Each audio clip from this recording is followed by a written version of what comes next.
NaMuMyoHoRengeKyo.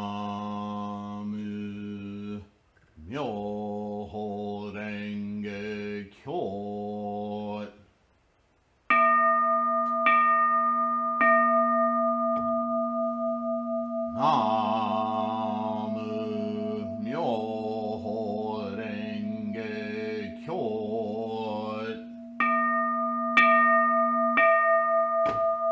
NaMuMyoHoRengeKyo.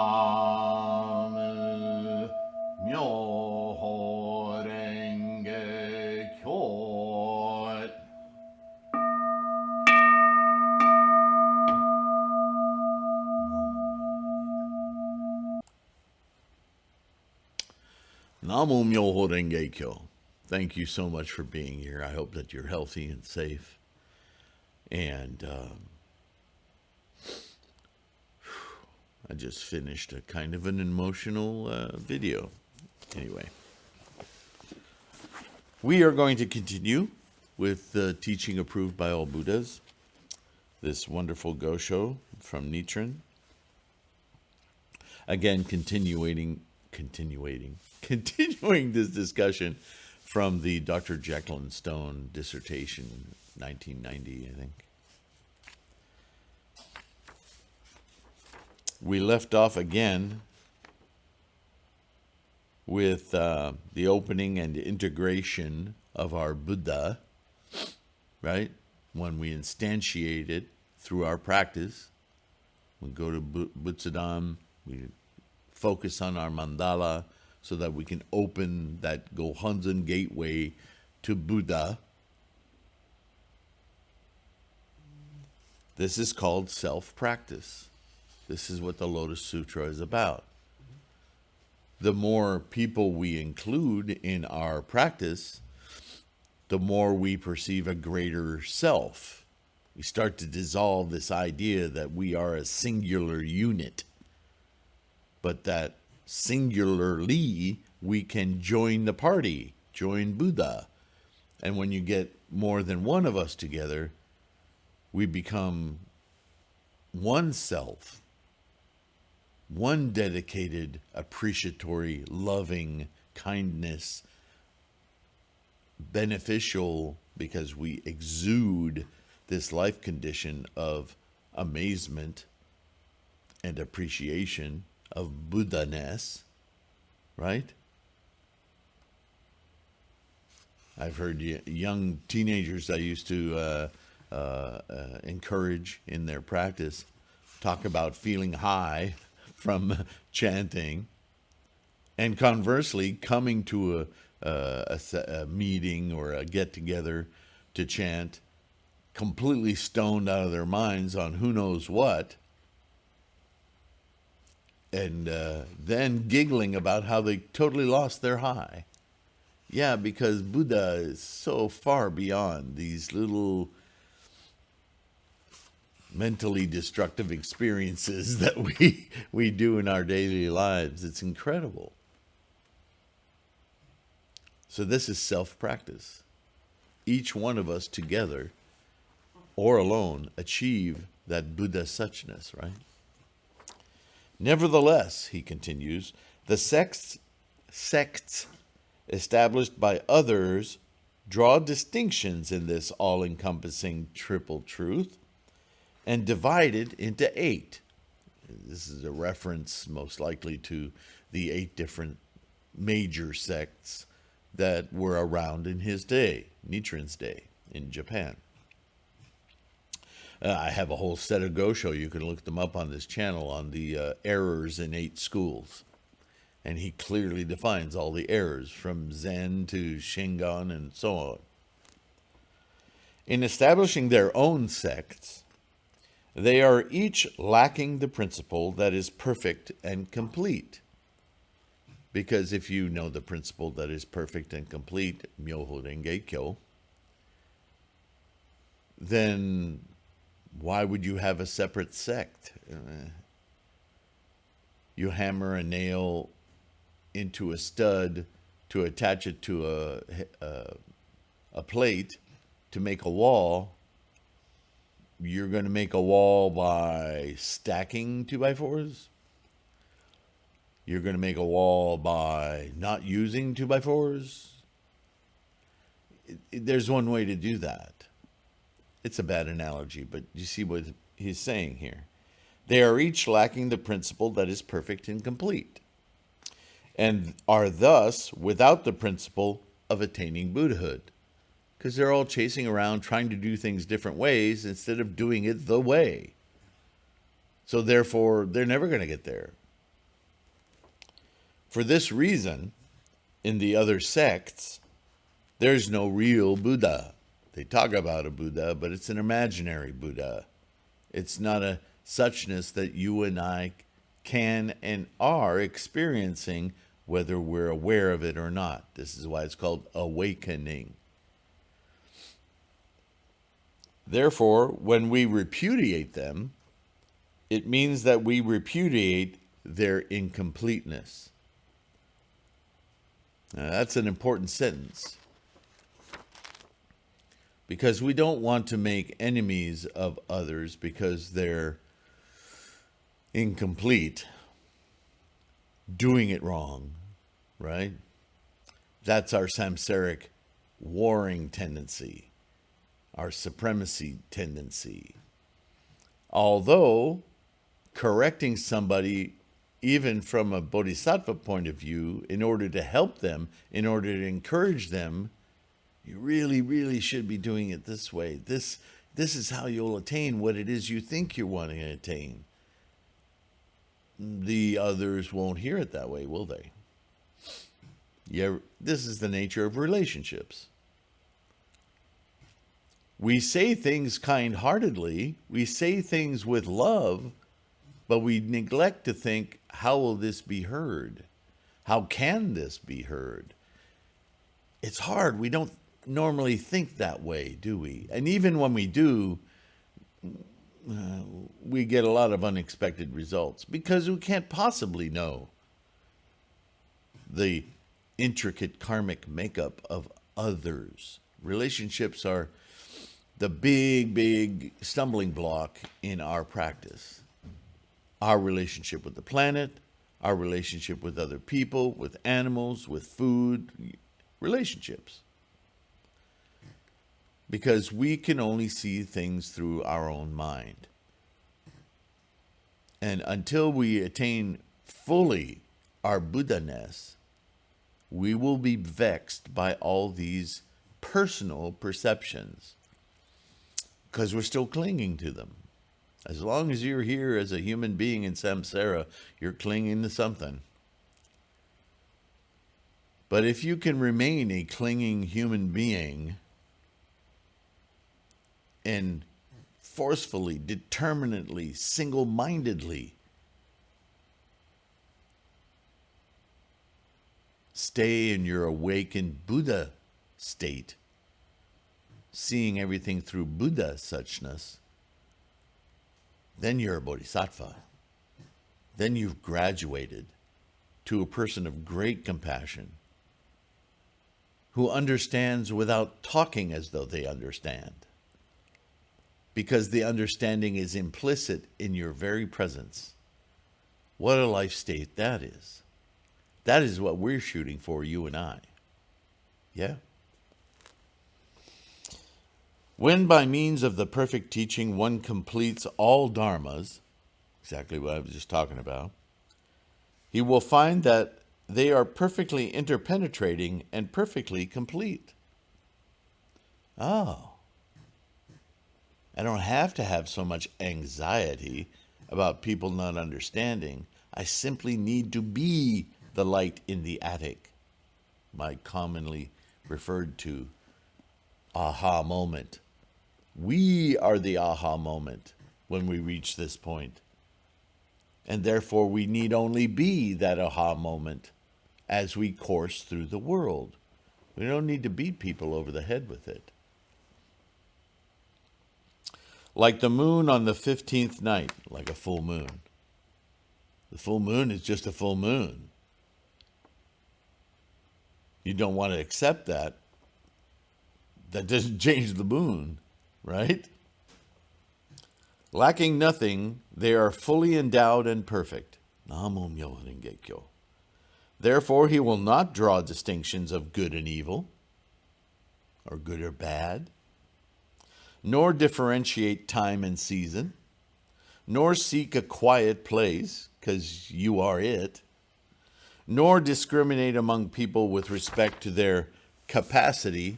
Oh, he's an idiot. Don't tell him anything about this. You see, when you reach your Buddha Suchness, you see the equanimity of everything. And the idea of classifying, identifying, distinctions, it's a silliness. It's simply not real. Everything is flowing. And things that flow differently than other things are just expressions of the same thing. So isn't that curious? Isn't that interesting? With that kind of mind, right? Maybe that person doesn't need to like you. That's just their suffering showing. It's not about you. Wow, there's enlightenment. Right? It's like a dog barking at you on the end of its leash. It's expressing its life condition. NaMuMyoHoRenGeKyo. I get you. You're just being that life condition. I wish better for you, but it's just a temporary expression. As soon as I get far enough away, you'll stop. Right? Because he knows that all dharmas are the Buddha Dharma, he penetrates all the dharmas, he or she. Thus, even if he should commit a wrongdoing, he nevertheless perfects the Buddha way. What a concept that is, that even if you attain Buddha and you course in the world and you make a mistake, you let yourself get dragged into something that lowers your life condition, you'll recover, because like everything else, everything's constantly changing. Go back to your Botsudan, go back to your mandala, focus your mind back on Buddha-ness. Move on. Don't cling to the mistake. It just keeps pulling you down the rabbit hole, right? It's hard to let go of those attachments, but they serve no purpose other than to teach you that you must stay in this Buddha-ness to be effectual, to enjoy this life and influence others to do the same, right? Heaven, earth, water, fire, and wind are the Tathagatas of the 5 kinds of wisdom. That doesn't mean you pick up dirt and go, there's this type of wisdom. This is exemplar human thinking on the nature of all properties of samsara. You can see them as vehicles of expression for Buddha-ness. They dwell within the body and mind of all living beings and do not depart from us, not even for a moment. See, there it is. We are the universe and the universe is us. Dharma, Buddha, Suchness. There is no separation. If you can envision that, enliven it in your mind as a perception, constantly abiding, that immediately confronts our samsaric, identifying, cataloging, and clinging mind. Without that clinging mind, think about it. Nothing then can be seen as other. It's that initial perception that there is a self and an other from which all argumentation comes, all suffering. It's not to say that these things don't exist, but they exist in a time pattern, in a flow. They don't ever, if you stop time, they just wouldn't be anymore, including you and I. We are a product of time-space. We're constantly changing through time-space. When time stops, space stops. When space stops, there's no mass. There's no thing. It's just energy. Energy equals mass times speed of light squared. Movement. Speed of light squared is movement. M is mass, space, time. Equals is big E, energy. Energy just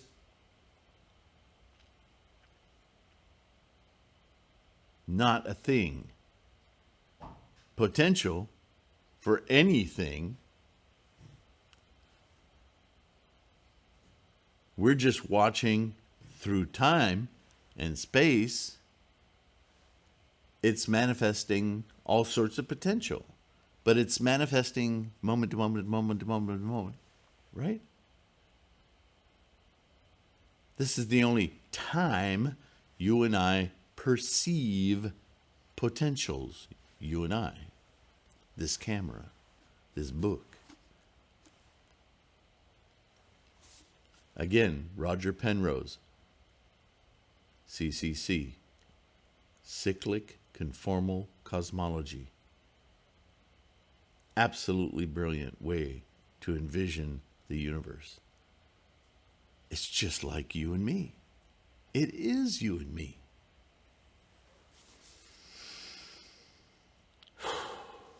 Thus, secular and religious matters are united in the mind. And apart from the mind, there is no separate dharma whatsoever. This is what I was talking about in the Q&A. We think of ourselves as practicing and being human. We have this hard border, the monkey wall. But the fact of the matter is, the monkey wall is the universe, and the universe is the monkey wall. It's a fake division. Our humanness is our enlightened Buddhahood. It's just a matter of perceiving it. It's a shift. Therefore, when one hears this principle, there will be no obstacle to his attaining the fruit of Buddhahood immediately where he stands. This is the ultimate principle. Now, does this make sense? This is why if you engage someone in conversation, even for a few moments, and you get them to say NaMuMyoHoRenGeKyo, perhaps for the first time they've ever heard it, but he will, in that moment, attain Buddhahood. But remember, moment to moment to moment, birth, death, birth, death, birth, death, birth, death, birth, death. There's no guarantee that the very next moment they won't look at you like you're on drugs or something. They did, though, touch suchness, Buddha Suchness. They did. Whether that carries on in their curiosity or whether it manifests, for me, it took several years before I heard it again. And quite possibly I heard it many times that I wasn't aware that I heard it, or I've forgotten. But at some point when I heard it, it made me curious enough to go, what is that? Let me look into that a little further.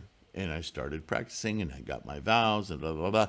Who's to say that it wasn't that first time when I was in my teens that I got sent to somebody's sister's house who was the weirdo in town to go chant with her. And she had her boots on the floor. Who's to say that that wasn't the seed that was to develop over time, even though my monkey mind wasn't thinking about it, that it wasn't slowly growing to the point where I attracted in my life someone else who would say it, or several, that would end up finally shifting my mind toward looking into it and practicing. There's no way to know that other than to say, to have confidence in that we know that. But see, this points to the very thing I said earlier, as Nichiren was saying, when we put out into the world, whatever our attitude and intent is, the world will respond in its own way. We can't possibly know the obstacles, the likes, curiosities, aversions that others have. All we can truly know is that if there's a potential for something, it's going to be expressed. And we're not going to know where, when, how that's going to be expressed. We just know that that's how this Saha world works. That's just how the universe has existed, that it's constantly doing this. Do you see? Observing the process while being in the process is an incredibly powerful thing, right? This is the ultimate principle, NaMuMyoHoRenGeKyo. The all-encompassing three truths are like a jewel, its luster and its value. Because it possesses these three virtues, the wish-granting jewel is so named. Therefore, it is linked to the triple truth. If the three virtues of a single jewel are to become separated, then it would serve no purpose. So right there, he's talking about integrating this suchness, this truth of the origin of everything, original enlightenment, to the experience of everything. It is only through this samsaric mind that we're able to experience these endless, amazing manifestations through time and space. This is the relationship of the two. You can't have one without the other. They exist, coexist, right? Codependent origination. Yeah. If the three virtues of a single jewel, for instance, were to become separated, then it would have no purpose. If a jewel didn't shine, it didn't have the physical qualities that it has, how could you call it a jewel, right?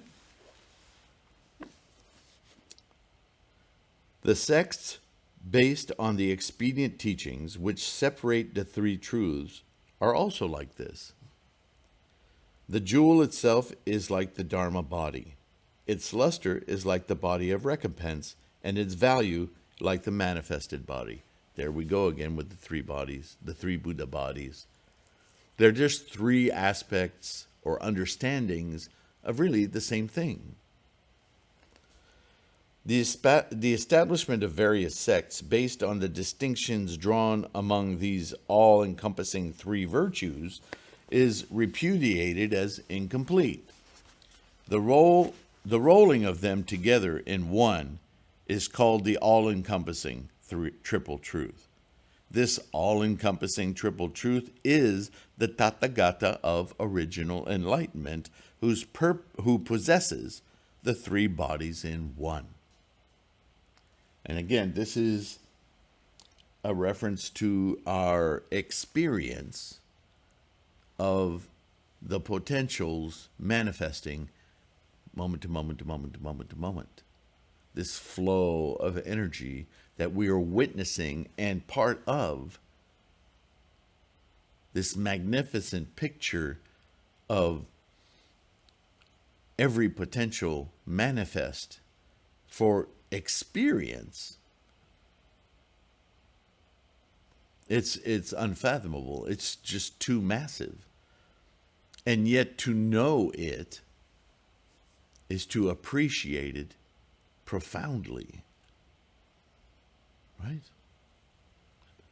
To know that in one moment we are singularly minute in the scope of it, and yet at one with the entirety of it, that's right. That's not being minimized. That's being understood as integral to. That's huge, a huge feeling, yes? Moreover, the land of tranquil light may be likened to a mirror. These analogies are amazing.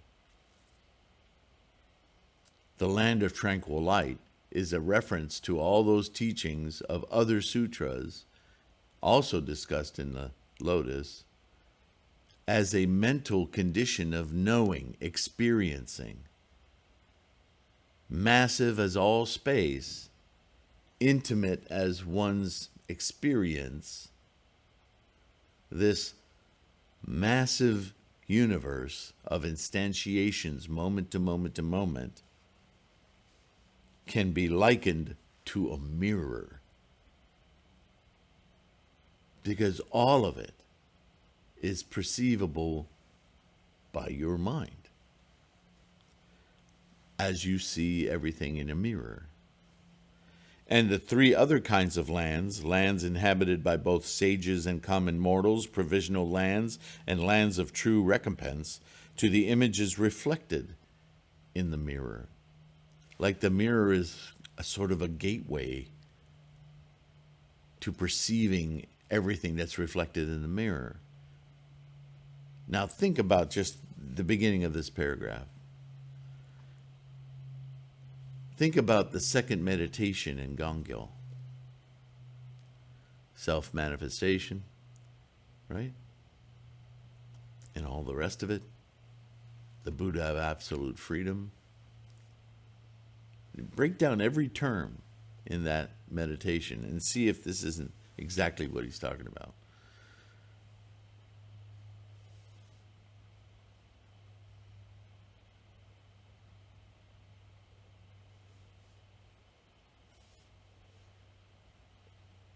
Everything is a reflection of my own making.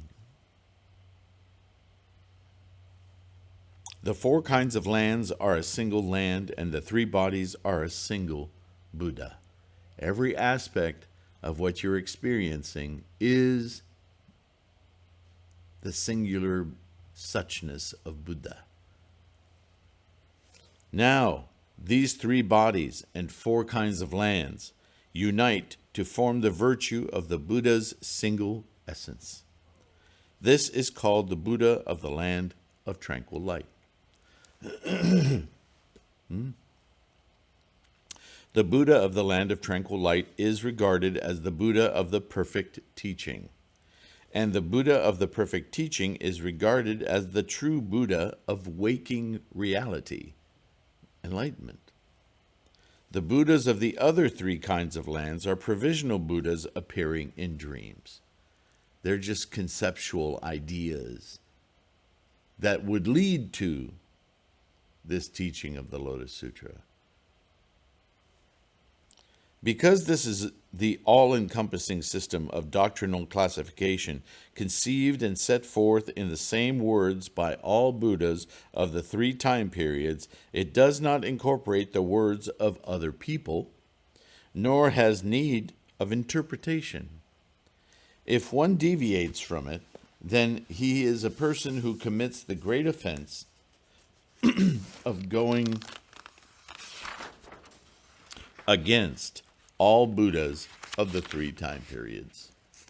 He is a devil, a follower of a heterodox way. Because such a person would long go against the Buddha Dharma, you should keep this secret and not show it to others. In other words, be careful about how you communicate to this, because these other sects of Buddhists are very prepared to throw down. So be careful about your scholarship and your knowledge and your experience and your level of understanding of Buddha way. And don't just indiscriminately throw it around like you have a right to. Again, it's about appreciation, alertness to the many, many conditions that will arise around you, and being an influence simply with your presence. Be careful about those you engage with, because they may easily drag you down a path of suffering. It's hard to judge, though, what your relationship is with someone who simply needs to see your stalwart, right, awakening experience of Buddha Suchness. That may be the only engagement someone needs to confront, be around, experience in order to set their path correctly. May not need to utter a word, just be it. Sometimes that is the most difficult thing, right?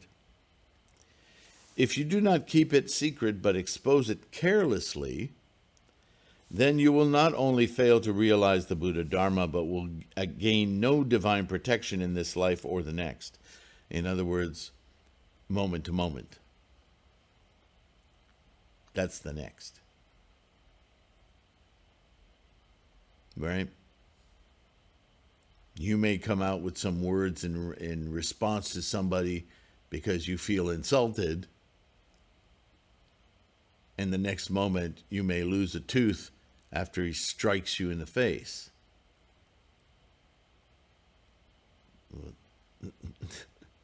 That's just karma at work.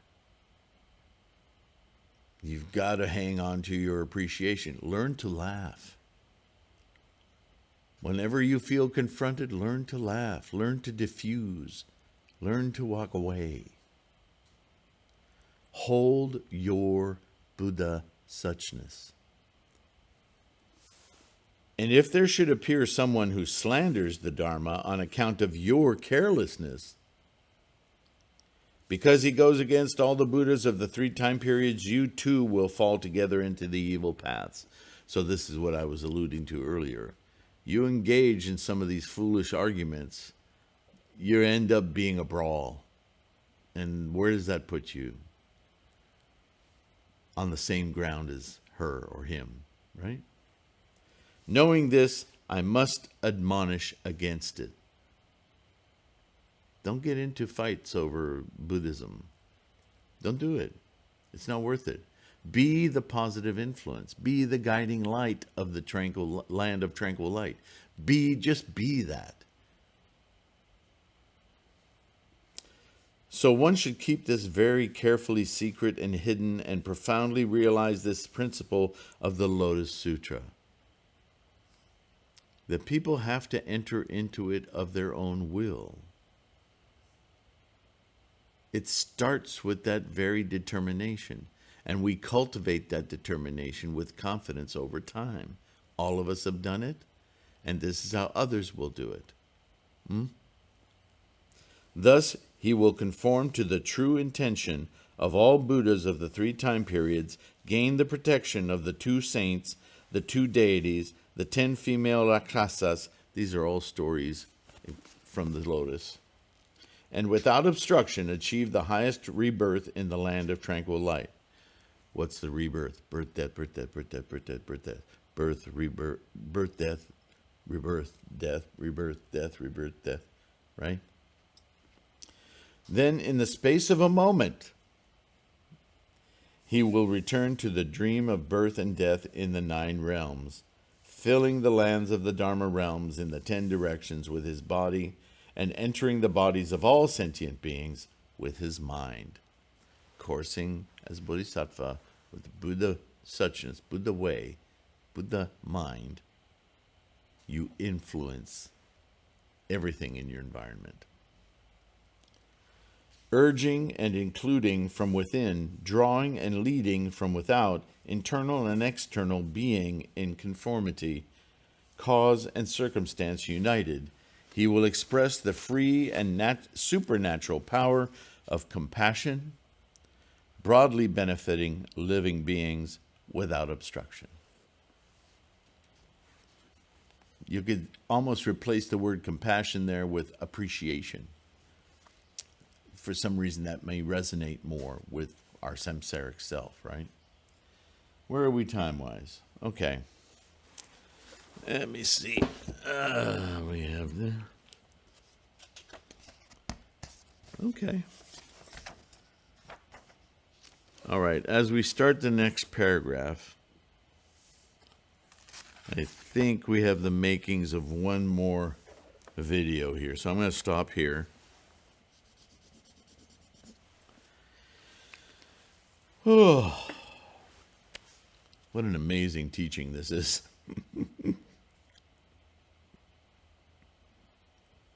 NaMuMyoHoRenGeKyo. Let me know your thoughts in the comments. Email me.